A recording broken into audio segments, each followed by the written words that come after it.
Good morning बंधुरा शुभ सकाल। आज के सकाले एসেছি একটা বাড়িতে কনস্ট্রাকশনের কাজে। আমি আগে কাজ করে গিয়েছিলাম, তো বারবার ধরে ফোন করেছিল বলে এসেছি।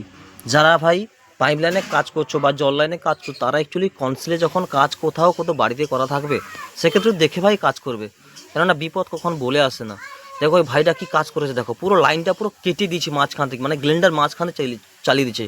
কিন্তু ওপরে দেখাচ্ছে বরফি লাগানো আছে, মানে ওপরে কিন্তু বরফি লাগানো আছে, মানে সার্কুলার বক্স লাগানো আছে, এখান থেকে কানেকশান ওইদিকে নিচে গেছে। যেহেতু নিচে পাইপ বেরিয়েছে, তাহলে ওপরে কাটার কোনো ইস্যুটা কাটার কোনো যুক্তিই নেই। কিন্তু আপনি যদি 1 ইঞ্চি ছেড়ে কাটতেন বা 2 ইঞ্চি ছেড়ে কাটতেন, তাহলে প্রবলেম হতো না। এখানে আমার পাইপটা কাটাটা মেন কথা নয়, বা মালিকের ক্ষতি করা মেন কথা নয়। যদি আপনার কোনো বড়সড় ক্ষতি হয়ে যেত, কিন্তু সেক্ষেত্রে অনেক প্রবলেম হতো। কিন্তু আমি প্রত্যেকটা লাইনকে সুন্দরভাবে একটা একটা ধরে ধরে বের করে কিন্তু ব্ল্যাক টেপ করেছি। সেক্ষেত্রে কোনো শর্ট সার্কিট হবে না, কোনো চান্স নেই শর্ট সার্কিট হওয়ার।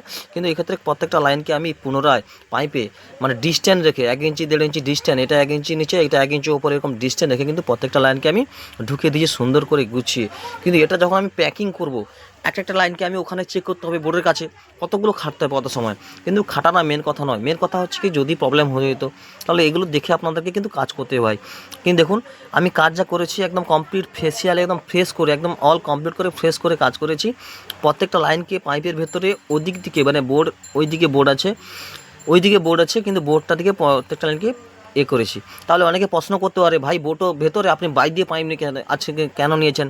কারণ কি, সামসেট ছিল, তাহলে সামসেটটা আমাকে ছাঁদা করতে হবে, ওখানে কমজোর হয়ে যাবে। এই জন্য আমি উল্টো দিক দিয়ে নিয়েছি। এই দেখুন আমি ভালো করে কার্টুন চাপিয়ে দিয়েছি, প্রথমে কার্টুন দিয়ে দিয়েছি বা কোনো পলি দিয়ে দেবেন, তারপরে কিন্তু ব্ল্যাক টেপটা করবেন। কারণ কি, যদি না কার্টুন দেন, তাহলে ব্ল্যাক টেপ করলে কী হলো, চিপসে গেল, সেখানে মশলা ফেললে অনেক প্রবলেম হয়ে যেতে পারে। কাজ করার আগে আমি কী করেছি, মেন সুইচটা অফ করে দিচ্ছি, প্লাস ফিউজটা অফ করে দিচ্ছি, আরসিবিটা অফ করে দিচ্ছি। ফিউজটা খুলে দিয়েছিলাম, মেন সুইচ অফ করেছি, কারণ কোথায় বাড়ি থেকে হয়তো মেন সুইচ তুলে দিল, তখন বিপদ চলে আসতে পারে। এই জন্য আগে ইলেকট্রিক অফ করব, তারপরে কাজ করব। আর এইখানে সবথেকে উনি বেঁচে গেছে এনসিবির কারণের জন্য। এরকম জানকারি ভিডিও পেতে হলে আমার চ্যানেলটিকে সাবস্ক্রাইব